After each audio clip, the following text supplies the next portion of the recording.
en synergie avec la population sénégalaise, et déposé à la Cour pénale internationale. Un dossier qui a fait grincer des dents et, il faut le dire, qui a fait reculer le tyran. Maître Branco, merci pour cela. Vous avez la parole.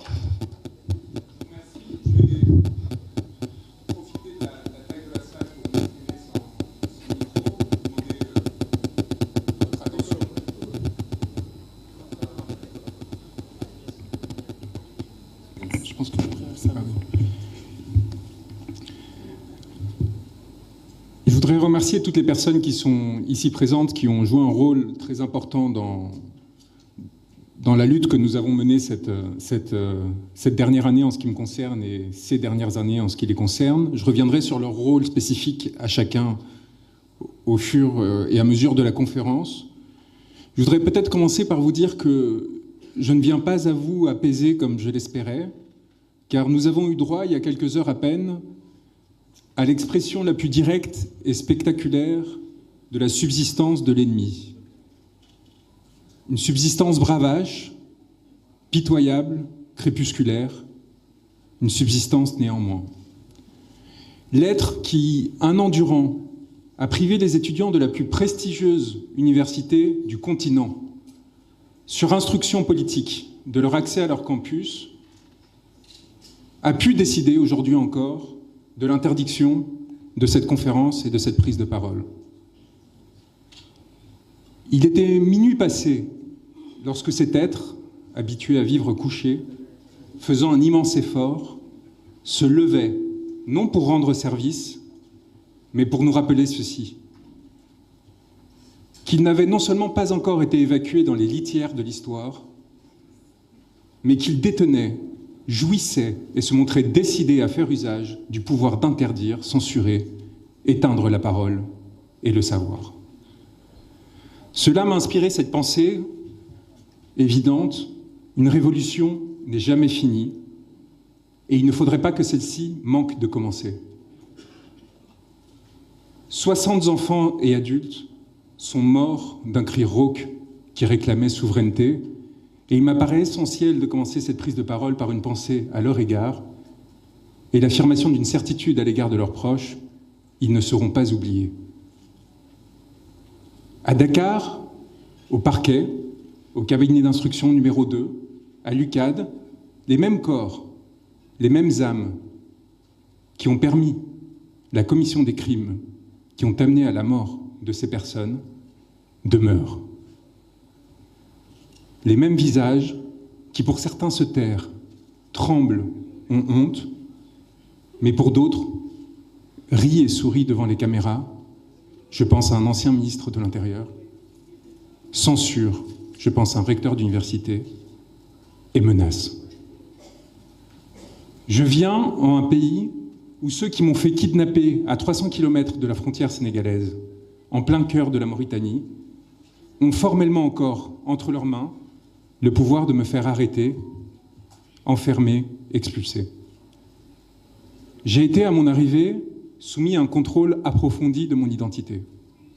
J'étais venu en homme simple, sans privilège, sans invitation des autorités, mais par 2 personnes qui avaient connu le géol et qui sont pour moi des héros de l'humanité, dans le but de voir et de partager.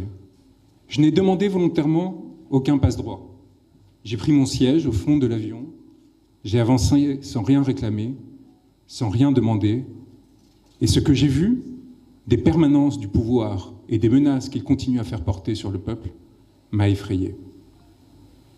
Lorsque l'on est sans protection, sans robe, à égalité, avec les personnes qui n'ont pas de privilèges, qui n'ont pas eu la chance d'être protégées, l'on voit l'importance de démanteler ces structures de pouvoir et d'être sans tolérance à l'égard d'un quelconque excès, d'une quelconque violence qui n'aurait pas été réprimée. En ce pays que je considère aujourd'hui mien, ceux qui ont obéi n'ont pas été encore sanctionnés, et celui qui a ordonné que la mort se répande pour des violences politiques a été en mesure de quitter le territoire en jet privé et de jouir aujourd'hui encore de son impunité. Comment est-ce qu'il a pu payer ce jet privé, cet homme, dont les soldes sont pourtant publics et connus depuis près de 40 ans, et ne permettraient pas théoriquement de financer 1 heure de voyage dans cet appareil? Et qui est chargé aujourd'hui de rechercher quels sont les fonds qui l'ont financé? Je suis venu, chers amis, à égalité avec des confrères qui, comme moi, se sont sacrifiés pour une cause, tandis qu'en face, on payait jusqu'à 100 000 € l'audience des Français, des sorciers blancs, pour venir légitimer la répression et la violence qui s'abattait sur un peuple. Et j'ai vu des confrères accepter cet argent, accepter de servir de faire-valoir pour légitimer la mort, l'emprisonnement, la détention de citoyens innocents. Je suis venu à égalité de telle façon que, lorsque, amené à Nouakchott, j'ai été confié au service de renseignement de la Mauritanie, alors que l'on m'avait assuré que l'on m'amenait vers l'aéroport pour que je puisse rentrer en Europe. Après avoir réussi à échapper aux polices et gendarmeries de ces pays pendant 4 jours, avec l'aide de personnes glorieuses qui sont aujourd'hui à mes côtés et qui ont pris tous les risques pour me protéger.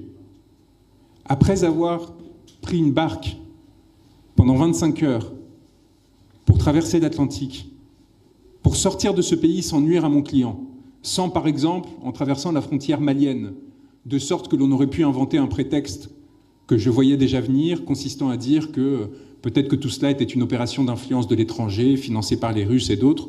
On a bien vu comment le pouvoir précédent cherchait à instrumentaliser ces questions. Prêt à prendre le risque de la noyade pour m'assurer qu'à aucun moment, Ousmane Sonko souffrirait de notre démarche, d'une façon ou d'une autre, et pourrait faire l'objet de théories complotistes. Lorsque, réussissant cette démarche, après être rentré, comme me l'a rappelé mon confrère Bamba Cissé, légalement sur le territoire, sans faire l'objet d'aucune mesure qui ne me l'interdisait, et avoir participé à ses côtés, à celui de mon confrère Cheikh Khoureyshiba, qui, comme l'a rappelé Bamba, est celui qui a permis ma rencontre avec le peuple sénégalais.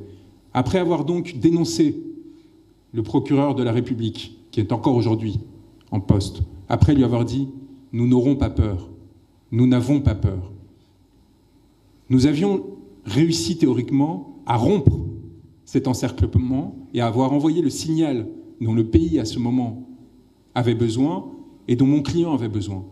Car il est évident que si je suis venu au Sénégal à ce moment-là, alors que le procureur, justement, avait annoncé l'existence d'un mandat d'arrêt international, c'était d'une part parce que M. Sonko m'avait désigné lors de son placement en garde à vue pour une histoire funeste de téléphone portable qui s'était transformé en accusation de terrorisme.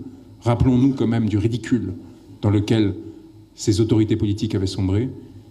Et c'était évidemment par devoir, par le devoir que la robe m'imposait, c'est-à-dire de ne pas le laisser seul, alors que rien ne le justifiait.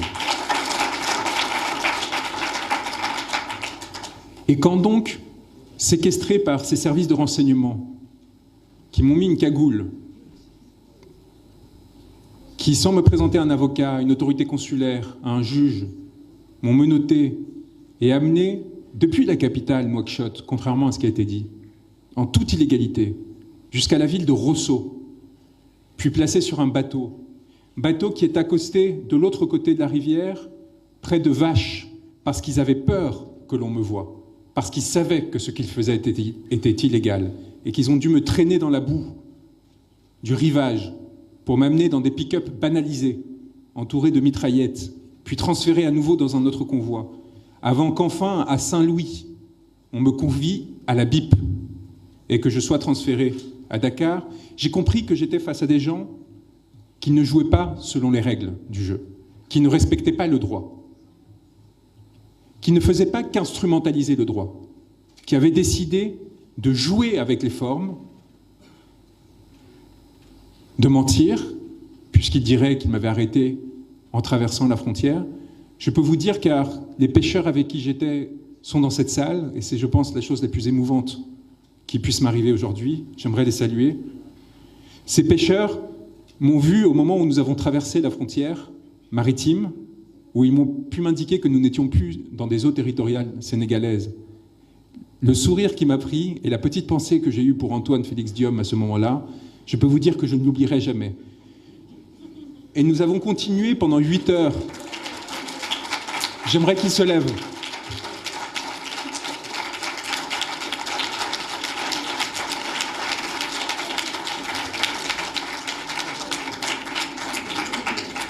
Ces héros anonymes que le maire de Sangolkam, Alpha Bokarso, a trouvés, qui ont eu le courage, et ils me l'ont avoué qu'à la fin, sachant parfaitement qui j'étais, de prendre ce risque, de partir pendant la nuit, longeant les côtes sénégalaises, passant à côté de l'île de Gorée, puis remontant jusqu'au fin fond de la Mauritanie, et ne s'arrêtant que parce qu'après un échange de regards un peu inquiet, voyant que l'eau commençait à monter dans la barque, on s'est dit, bon, il y a une sorte de belle construction bleue là dans le désert, peut-être qu'il est temps que l'on s'arrête à 100 km de Nouakchott, mais qui était prêt à continuer, et qui serait allé jusqu'au bout et qui aurait pris tous les risques nécessaires pour...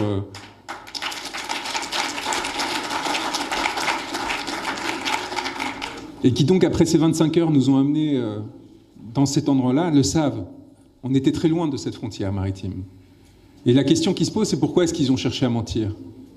Pourquoi est-ce qu'ils ont tenté de mentir? Parce qu'ils ont cherché à maquiller la réalité, parce qu'ils ont cherché à la rendre légale et à rendre notre geste illégal. Et donc, à partir de là, à tirer du droit une légitimité, non seulement pour me faire enfermer, mais une légitimité politique qui leur permette de perdurer.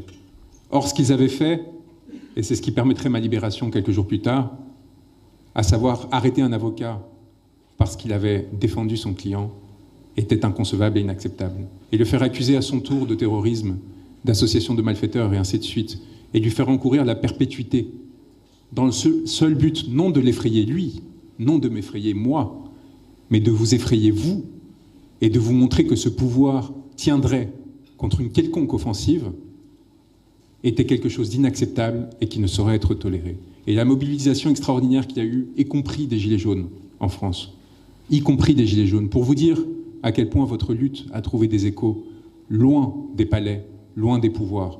Cette mobilisation a permis de me sauver, et quelques mois plus tard, de sauver tous ceux qui étaient alors encore enfermés. Lorsque je suis rentré à Rebeuss, j'ai décidé de le faire pieds nus, comme cela a été raconté, pour une raison très simple. Je considérais que j'étais face à des violeurs, des gens qui ne méritaient nul respect et qui n'avaient aucun droit sur moi. Et donc j'ai refusé d'avoir aucun lien à leur égard, de me dégager entièrement de leur part. Ce n'était pas un geste calculé. De la même façon que cesser de boire et de manger pendant ces 3 jours s'imposait. Le fait de ne pas leur parler, si ce n'est pour dire cette phrase qui a été rappelée, « Seule la lutte libère », n'était pas un choix. C'était une obligation, une évidence. Et quand je me suis retrouvé dans cette cellule, sur ce lit que Jamil Sané prendrait à ma sortie, dans un chassé-croisé extraordinaire, alors qu'il m'avait accueilli à Dakar, après qu'on se soit croisé dans la cave, souriant de se retrouver au même moment sans pouvoir se parler, évidemment, pour ne pas mettre en difficulté ceux qui nous avaient aidés. Après avoir réussi à sortir de toutes ces opérations de déstabilisation grâce au courage, j'allais dire à l'inconscience d'Alpha Bokarso, qui pendant ces 4 jours m'a protégé avec les siens, avec Ndion Lo, avec le lutteur Dolé qui est là, Izine Dolé.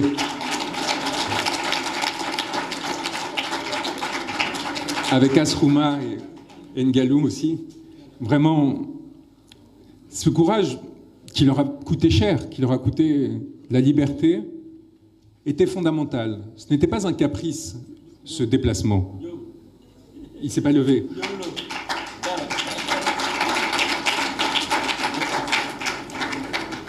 Ce n'était pas un caprice parce que, évidemment, ce que l'on cherchait à faire, c'était rompre, ce qu'on a toujours cherché à faire, c'était rompre l'impression d'impunité et de toute puissance qui habitait alors ce pouvoir. On avait déjà réussi, quelques semaines avant, collectivement, à faire reculer le président de la République, Macky Sall, mais qui, du coup, n'était pas prêt pour une autre défaite. Il pensait, en renonçant à ce 3e mandat, en début juillet, d'avoir fait ce qu'il avait à faire et qu'à partir de là, il avait la liberté de faire ce qu'il voulait faire. y compris donc arrêter Ousmane Sonko. Et il nous appartenait de lui montrer que les premières limites qui avaient été fixées, à travers notamment notre communication au bureau du procureur de la Cour pénale internationale concernant la commission de crimes contre l'humanité au Sénégal, qui, rappelez-le, avait été rendu public le jour d'une visite de Macky Sall à Paris, qui était censé consacrer la normalité de ses comportements, consacrer l'utilisation de tirs à balles réelles contre la population, consacrer son inscription dans l'ordre international. Cette communication, évidemment, avait permis d'empêcher cette normalisation et l'avait isolée et mis de côté avec un impact extraordinaire auquel il ne s'attendait absolument pas. Il appartient aujourd'hui au Sénégal de décider quelle sera la voie qu'il souhaitera suivre en ce qui concerne cette question fondamentale de l'impunité et de la justice rendue aux 60 martyrs, aux milliers de blessés et d'emprisonnés qui auraient pu autrement voir leur sacrifice demeurer en vain. Il y a plusieurs options. Celle de la réparation, qui a été annoncée par le président de la République, m'apparaît minimale, nécessaire, mais minimale. Il apparaît essentiel de procéder, comme l'a annoncé le Premier ministre, lors de cette journée dont parlait mon confrère Bamba Cissé, d'opérer une purge, et une purge massive, qui évite des événements comme celui que l'on a connu aujourd'hui. Il n'est pas acceptable que des personnes qui ont commis, au détriment du droit, des actes à l'encontre de citoyens sénégalais demeurent dans des positions de privilège, demeurent dans des positions de pouvoir dans ce pays. Nous le devons, à mon sens, aux nombreuses personnes qui se sont sacrifiées pour cette cause et qui ne se satisfont pas simplement de ce changement de pouvoir, mais qui nécessitent qu'il y ait un engagement réel pour changer les structures de ce pouvoir et éviter que ces violences ne se reproduisent. Alors, le Sénégal a le choix. Il a le choix de la justice internationale et de la Cour pénale internationale, ce chemin que nous avons ouvert, qui est parfaitement factible, et que le Sénégal pourrait